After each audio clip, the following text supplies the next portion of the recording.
ఎందుకు ఎందుకు ఎందుకు ఆ రోజు వీళ్ళు మాట్లాడలేదు? వీళ్ళు ఇచ్చిన అలసే కదా, వాళ్ళు పెట్టిన పులుసు తిని వీళ్ళు అలసి ఇవ్వడం వల్లనే కదా ఈరోజు ఈ పరిస్థితి వచ్చింది.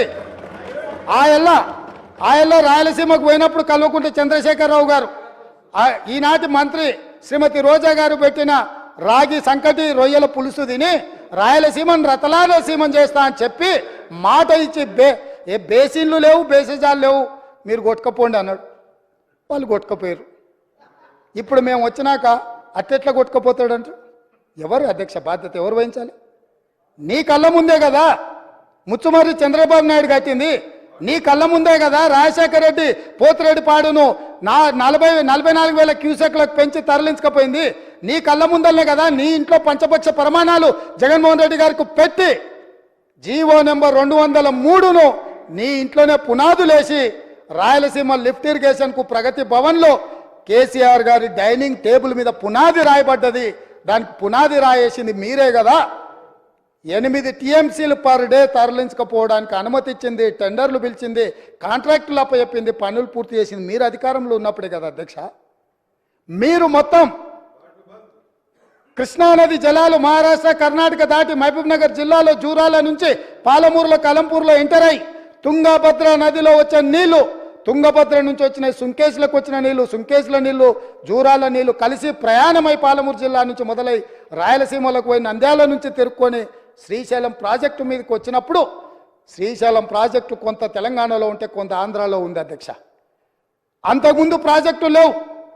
అంతకుముందు పోతిరెడ్డిపాడు 11,000 క్యూసెక్స్ ఉండే, అది 44,000 క్యూసెక్స్కి పెరిగింది. అంతకుముందు లేని రాయలసీమ లిఫ్ట్ ఇరిగేషన్ ఇవ్వాల 8 టీఎంసీలు తరలించడానికి లిఫ్ట్ ఇరిగేషన్లు కట్టినరు. ముచ్చుమరి నుంచి అర టీఎంసీ కట్టిరు అధ్యక్ష. మొత్తం 12.5-13 టీఎంసీలు పర్ డే. ఒక్క నెల రోజులు మనం కళ్ళు మూసుకుంటే శ్రీశైలంలో బురద కూడా ఉండదు అధ్యక్ష. రాయలసీమ లిఫ్టు 797 ఎఫ్ఆర్ఎల్ దగ్గర కట్టిరు అధ్యక్ష. కుండ ఇట్లుంటే కుండకు సైడ్కు పొక్క పెట్టలే అధ్యక్ష, కింద పెట్టిండు. కింద వీళ్ళు పిలిచి పంచపక్ష ప్రమాణాలు వీళ్ళు పెట్టిండ్రు, జగన్మోహన్ రెడ్డి వీళ్ళ కింద బొక్క పెట్టిండు అధ్యక్ష. బొక్క పెట్టి మొత్తం తరలించకపోతుంటే మిన్నకుండా ఉన్న మీళ్ళు ఇవాళ నేను సూటిగా అడుగుతున్న హరీష్ రావుని మిత్రుణ్ణి, రాజకీయాలు పక్కన పెట్టండి, మీరు రాజకీయాలు పక్కన పెట్టండి, మీరు బాధ్యత కలిగిన మంత్రిగా చెప్పు. ఇవాళ రాయలసీమ జిల్లాలో ఉన్న మీ అవకాశం వచ్చినప్పుడు స్పీకర్ గారు అనుమతి తీసుకొని మీ అవకాశం వచ్చినప్పుడు తప్పకుండా చెప్పదు. I'm not yielding. నీకు ఇస్తాడు మైకు స్పీకర్ గారు, నేను కాదు ఇవ్వాల్సింది. స్పీకర్ సార్, ఇవాళ మన భూభాగంలో ఉన్న నాగార్జున సాగర్ మీదికి తుపాకులతో జగన్మోహన్ రెడ్డి వచ్చి ఆక్రమించుకుంటే చేతగాని సన్నాసులాక ఇక్కడ ప్రభుత్వం చూస్తుంటే ఇవాళ రాయలసీమలో ఉన్న ప్రాజెక్టుల నుంచి నీళ్లు తరలించకపోతుంటే ఎవరు అడ్డుకోవాలి అధ్యక్ష? ఎవరు అడ్డుకోవాలి? ఒక్క పక్కన వాళ్ళు ప్రాజెక్టులు పూర్తి చేసుకుంటుంటే వీళ్ళు ఇక్కడ ఆనాడు కోమటిరెడ్డి వెంకటరెడ్డి గారు కొట్లాడి నల్గొండ జిల్లాలో ఉన్న ఫ్లోరైడును అక్కడి బాధితులను ఆదుకోవడానికి ఎస్ఎల్బిసి ప్రాజెక్టు మంజూరు చేయించి 42 కిలోమీటర్ల టన్నెల్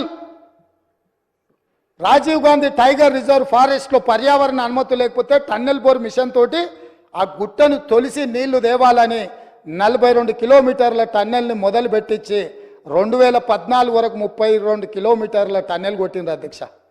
తెలంగాణ వచ్చినాక వీళ్ళకి అప్పచెప్తే 10 కిలోమీటర్లు పూర్తి చేస్తే సంవత్సరంలో పూర్తి చేయాల్సిందని 10 ఏళ్ళలో కలిసి 1.5 కిలోమీటర్ పూర్తి చేసారు అధ్యక్ష.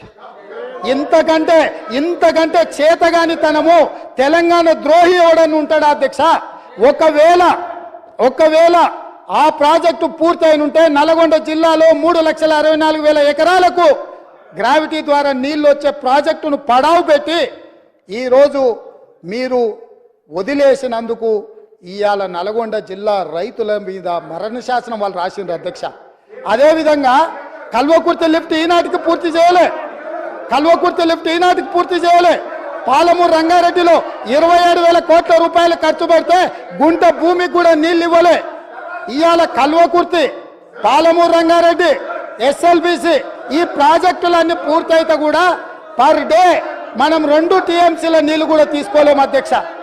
ఇవాళ నేను చెప్పదలుచుకున్న అధ్యక్ష, ఆంధ్రప్రదేశ్ రాష్ట్రంలో పూర్తి చేసుకున్న ప్రాజెక్టులు 12.5 టీఎంసీలు పర్ డే తరలించకపోవడానికి ఉంటే, తెలంగాణలో కృష్ణానది మీద కట్టిన ప్రాజెక్టులు మొత్తం కలిపి 2 టీఎంసీలు కూడా కాదు అధ్యక్ష. 10 ఏళ్ళ అవకాశం ఇచ్చిన ఈ పాలమూరు రంగారెడ్డి లేక ఒకసారి ఆవిడ ఇప్పుడు ఏ పార్టీలో ఉందో ఒకసారి గమనించాలి. ఈ రాష్ట్రాన్ని విడగొట్టింది కాంగ్రెస్. ఈ రాష్ట్రానికి ప్రత్యేక హోదా లేకుండా చేసింది కాంగ్రెస్. ఈ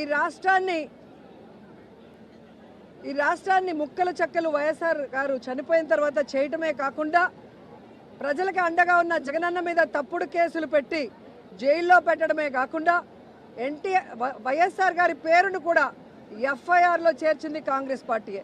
సో నిజంగా జగన్మోహన్ రెడ్డి గారు ఈ రాష్ట్రం గురించి ఆలోచిస్తున్నారా లేదా అనేది ఈ రాష్ట్ర ప్రజలకు తెలుసు. ఆయన ఎప్పుడు కేంద్రం వెళ్ళి మోడీ గారిని కానీ కేంద్ర మంత్రుల్ని కలిస్తే రాష్ట్ర ప్రయోజనాల కోసమే మాట్లాడుతున్నారు. అధికారంలో ఉన్నప్పుడు రోడ్ల మీద కూర్చొని పోరాడరు. మంత్రులతో మాట్లాడి రావాల్సిన నిధుల్ని రాబట్టి ఏ విధంగా అన్ని కార్యక్రమాలని పూర్తి చేస్తున్నారో మీరే గమనిస్తున్నారు. ఈరోజు నేను షర్మిల గారికి ఒక సలహా ఇస్తున్నాను. అమ్మ షర్మిల గారు, రేవంత్ గారు కాంగ్రెస్లోనే ఉన్నారు కదా, మనకి రావాల్సిన 6,000 కోట్ల రూపాయలని 6,000 కోట్ల రావాల్సిన వాటిని తీసుకురండి రేవంత్తో మాట్లాడి. అలాగే 1,80,000 కోట్ల ఉమ్మడి ఆస్తులు ఏవైతే ఉన్నాయో వాటన్నిటిని కూడా సోనియా గాంధీతో రేవంత్తో మాట్లాడి తీసుకురావాలి. ఊరికే ఆంధ్రప్రదేశ్లో వచ్చి విషం చెందితే ప్రజలు ఎవరు కూడా నమ్మే పరిస్థితి లేదు అని కూడా ఈ సందర్భంగా తెలియజేసుకుంటున్నా.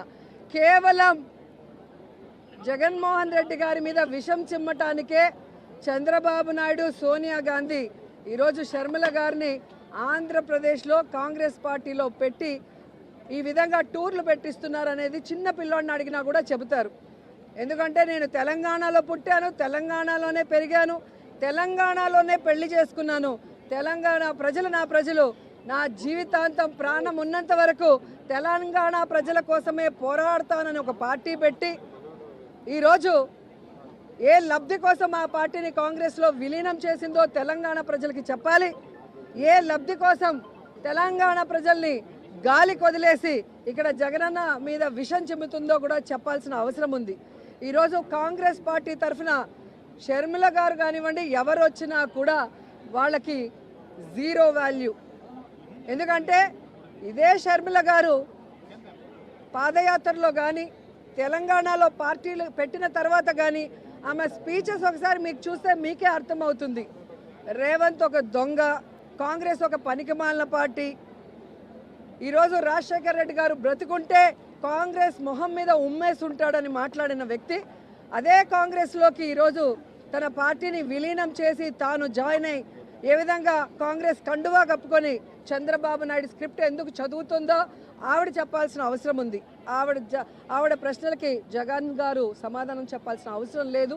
ఈ రాష్ట్రం కోసం, రాష్ట్ర ప్రజల కోసం, ఈ రాష్ట్రం విడిపోయి నష్టాల్లో, కష్టాల్లో, అప్పుల్లో చంద్రబాబు నాయుడు కాంగ్రెస్ ముంచేసినా ఈరోజు కుంటి సాకులు చెప్పకుండా సమర్థవంతంగా పరిపాలిస్తూ తానిచ్చిన ప్రతి వాగ్దానాన్ని నెరవేరుస్తూ సంక్షేమం, అభివృద్ధి 2 కళ్ళగా పరిపాలిస్తున్న జగనన్నకి ఈ రాష్ట్ర ప్రజలు ఎప్పుడూ అండగా ఉంటారు.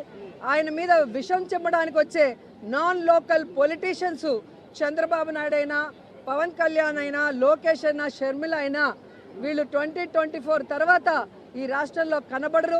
హైదరాబాద్కి పార్సిల్ చేసేస్తారు ప్రజలని కూడా చెప్తున్నా.